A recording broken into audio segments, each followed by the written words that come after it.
Okay. Last time we wrote down the Euler-Lagrange equation, and we'll take up from there today. So the equation that I wrote last time was the following. So what we wrote was d over dt, the total time derivative of del t over del q alpha dot minus del t over del q alpha equals q alpha. Equals q alpha. Okay. Where T is the kinetic energy, the total kinetic energy of the system. Okay.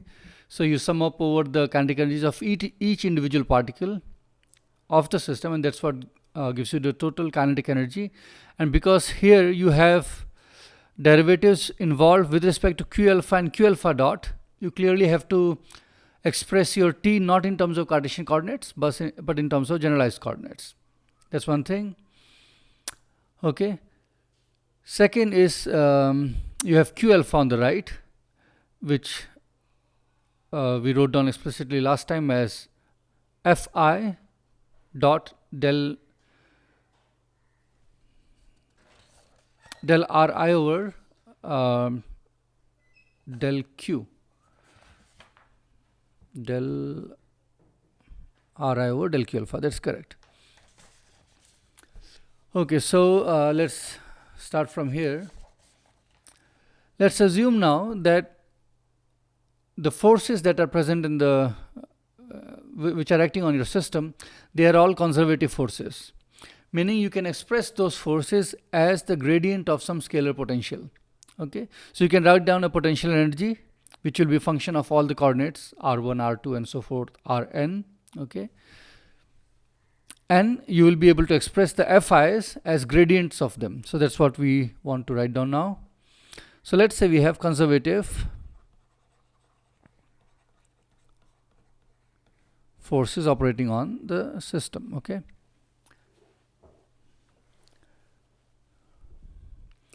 so as I said, I can, if this is the case, then I will be able to assign a potential energy to the system which will be function of all these coordinates. Okay, and then if I want to know the force on the ith particle, then I should take the gradient of the u. Okay, or rather minus gradient of u r1 rn. Okay, because I'm going to write it down several times, I think I would prefer to define u of r. Okay, so by this r I mean the entire set r1, r2, so on and so forth, rn. So the force on the ith particle is the gradient of u. So here you have to take the derivatives, and derivatives with respect to which coordinates? The coordinates of the ith particle. Okay, that is what it is, and explicitly what I mean to say is this. So you take minus del over del xi of u minus del over del yi of u minus del by del zi of u. Okay, that is what is the meaning of this gradient which I have written down here. And we can also write this as our notation which we use as a replacement for gradient sometimes, is I write it down as minus delta u. Again I write r instead of all the r's over delta r I. Okay, that's just a notation. So that's what your forces would be if your system was conservative. Okay, now a simple exercise.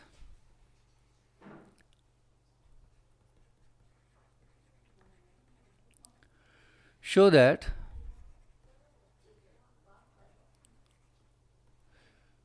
q alpha, your generalized force q alpha, is I mean, instead of taking the So here you have gradients or derivatives involved with respect to Ri, and I'm saying that Q alpha can be expressed as del U R over del Q alpha. That's a nice result. Minus. Okay, so you can get the generalized force just by taking the derivative with respect to the respective coordinate alpha, Q alpha. Okay, so let's see. The proof is quite simple. So you have Fi dot del Ri over del Q alpha, and if you sum over all the particles, that is what your Q alpha is, right? Q of alpha. Now, because your forces are conservative, I can write down this Fi by substituting this here. So I put minus del U R, or even better, I just do away with the arguments of U. You understand what that is? Minus del U over del Ri dot del Ri over del Q alpha, and you have sum over all of I. And what is that? That's just the derivative, partial derivative of U with respect to Q alpha, because if you do a partial derivative of U with respect to Q alpha, that's what you're going to get, right? You'll run the chain rule, and this is because your U is expressed as functions of R. Okay, so you'll take the partial derivative with respect to R and dot with del Ri over del Q alpha. So that's what is minus delta U over del Q alpha, and this is what we are going to utilize in the next step. So what I'll do is now is take this result which I've just shown and plug it in here. Okay, let's see what will happen if I do that. So I'll have a derivative of U with respect to Q alpha. What I'll do is I'll take to the left hand side and combine with this. This also has a derivative with respect to Q alpha, and this will become T minus U, and you'll be left with a 0 on the right hand side. Okay, so that's what you'll get.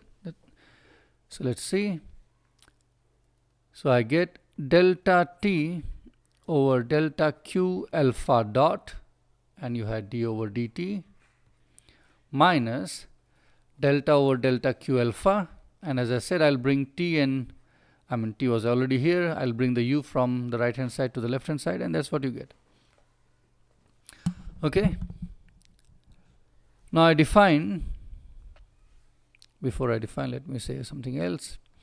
Your U is a function of R's, okay, and your R's are going to be functions of the Q's, the generalized coordinates. Okay,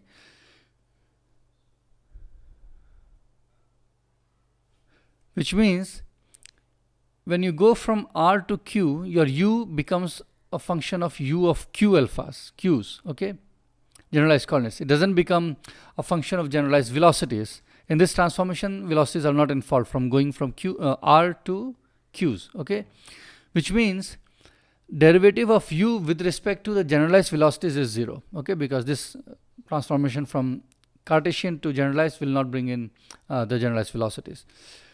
So what I'm saying is delta U over delta Q alpha dot is 0, which means I can take this 0 and put in here, okay, because I can always add a 0 to the equation and nothing will change. So I can write the above equation as d over dt delta of T minus U over del Q alpha dot. Okay, so because this piece delta U over delta Q alpha dot is 0, I can do this, minus, I bring this here again, delta over delta Q alpha T minus U, this is equal to 0. Okay, let's define this quantity T minus U by L. Okay, this is called the Lagrangian of the system, okay, of the system, because you have summed over all the particles. So L is the difference of kinetic energy of the entire system minus the potential energy of the entire system, and that quantity L is for the system. Okay, so this is called the Lagrangian of the system. of the system. So I can write my Euler-Lagrange equations as del L over del Q alpha dot minus del over del Q alpha L equals 0. Okay, let's see if I can bring in some color. Color puck, I don't know where it is. Okay, never mind. No color for us.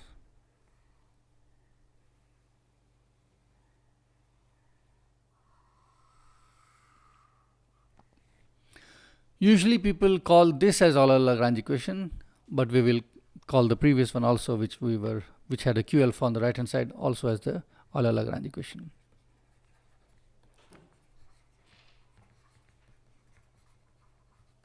Okay, that's a nice result. This gives the equations of motion of your system using generalized coordinates. So here you have to express t and u both in terms of generalized coordinates, because the derivatives involved are with respect to the generalized coordinates and velocities. Okay, let's see if I want to say something else here. Okay, what if not all the forces which are acting on the particles are conservative? Let's say you have a situation where some of the forces are conservative and some others are not. Okay, so each particle is acted upon by a force,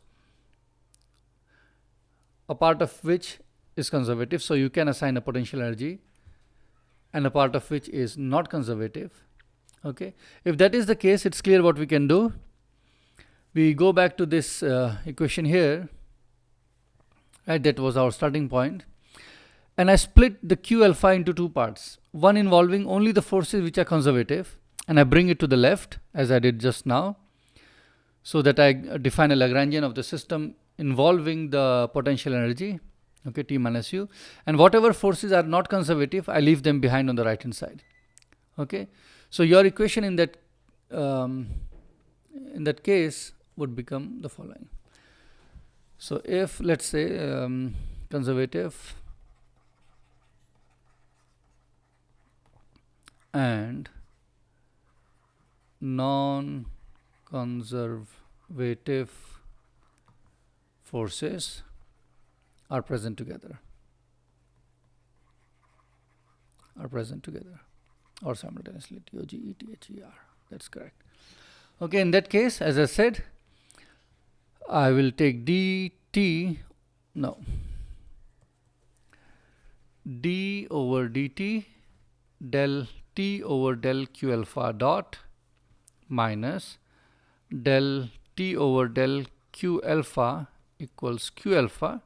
Okay, and as I said, I will split the forces into two parts and take all the ones which belong, which can be obtained by the gradient of a potential to the left, and I will get d over dt delta L over delta Q alpha dot minus delta T over delta Q alpha equals Q alpha. This Q alpha and that Q alpha are not same. Okay, they are not same. I am not creating a new notation. So here by, or maybe I should, maybe let's say prime. Okay, so here Q primes are due to non-conservative forces.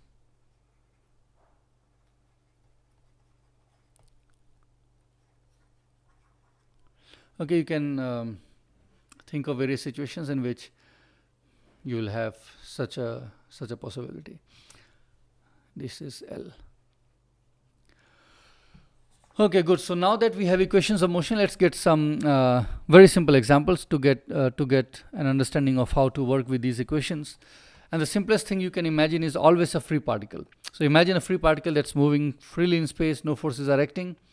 And let's see, we get our expected results, that is the Newton's laws,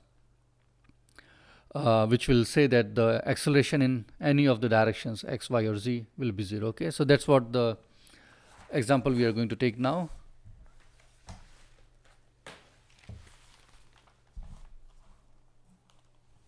Okay, let's go to a new page.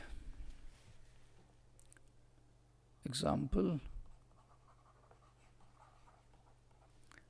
a free particle.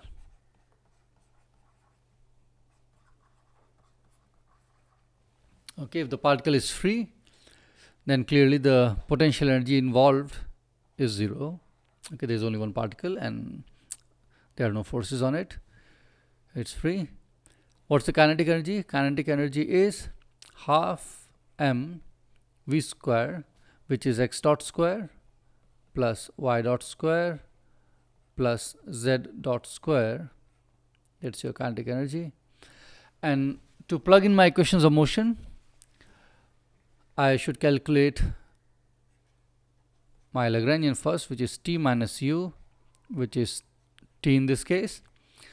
So I take the derivative with respect to the generalized coordinates, which I will take the Cartesian coordinates. Okay, I will take the generalized coordinates to be the Cartesian coordinates in this example. Later we can look at an example where we take some, let's say, spherical coordinates. So what's del L over del X? 0. What is del L over del Y? That's also 0, because there is no x or y here. There are only the velocities. Okay, and del L over del Z, that is also 0. What is del L over del X dot? Del L over del X dot is m x dot, right? So if you take derivative of this, you get mx dot. The derivative of this with respect to x dot is 0. Derivative of this is 0. Okay, these are partial derivatives.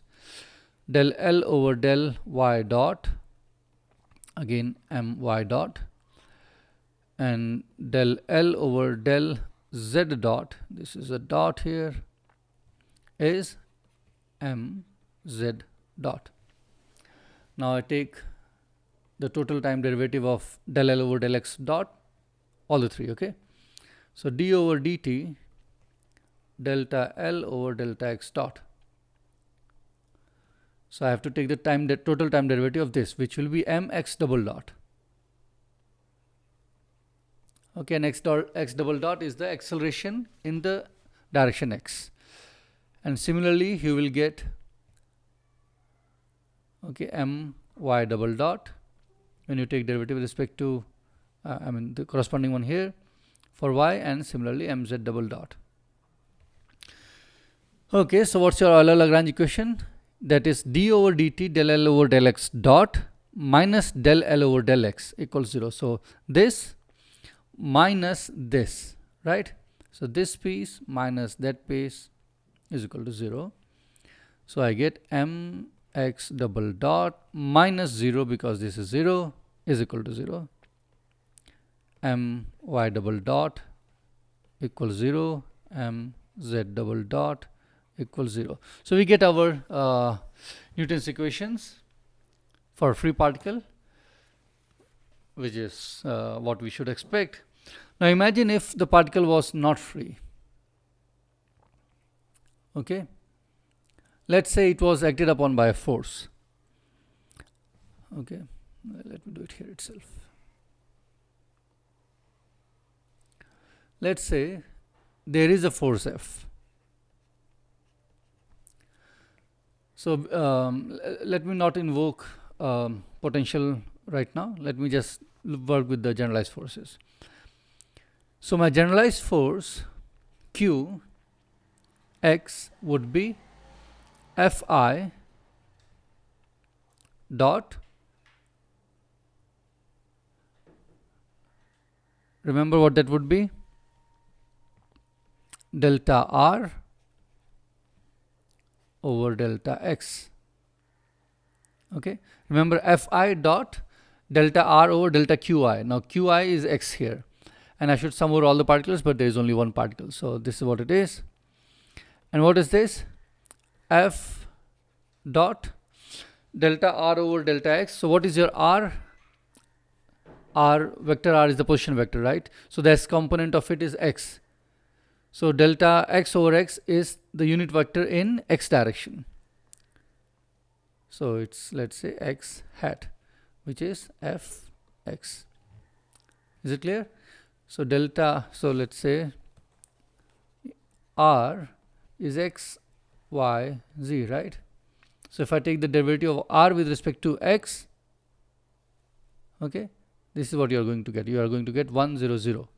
So that's what I'm doing. I'm dotting the f with 1, 0, 0 and I get fx. Similarly, your qy would be fy and your qz would be f of z. Okay. Now you see the equations of motion in this case would be, remember your equation of motion when you write in terms of generalized forces does not have Lagrangian on the left but has t on the left. Okay, the derivatives of t with respect to the q and q dot. So your d over dt of delta t over delta q dot minus d over dt, sorry, dt over del q is q, and I should write alpha, right? Remember this. So from here you get easily mx double dot, right? This will give you mx double dot, the left hand side, which we saw above, and the generalized force is the x component. Okay, or if you combine all the three equations and write them in the vector form, you get, okay, which is your expected Newton's second law. That is okay, that's good. Maybe I'll take up 2 more examples in the next video and we'll stop here. Let me see if I want to say anything else. Yeah, maybe I can make that comment here itself. Let's go to this place. This does Euler-Lagrange equation. Now you see, this is very nice. Imagine you have a set of particles. Okay, let's say your system is isolated from everything else and there are a number of particles in there and they are interacting with each other with whatever interacting forces they have. Okay, whatever constraints are there. Now to know what or how the system is going to evolve with time, okay, you don't need to track, you don't need to know all the forces that are acting on each particle. Okay, that's what you would have used if you were doing using Newton's equations. But here you don't have to. What here you have to do is you have to know a quantity L, the Lagrangian, which knows about the entire system. Okay, L is for the system. So once you know the L, you can derive the equations of motion and you can describe the trajectory with time. So L is a very central, very important part of the subject, and you are always after finding the L. In fact, later you will see that when you start doing, let's say, looking at the fundamental forces and try to make quantum theory of nature, you start trying to guess what the Lagrangian could be. Okay, from whatever data is available to you, you start guessing it. You start make certain assumptions that the Lagrangian has to be this form. Okay, and there are you impose certain symmetries that you know. You remember we have already talked about this some symmetries in the very first video, first or second, I don't remember, and that put constraints on what kind of what could be the nature of forces. Okay, so similar constraints you can apply on the Lagrangian itself. Okay, and that's what the strategy is when people are working in, for example, high energy physics. Anyhow, that's all for now, and we'll take a few more examples in the next video. See you. Bye.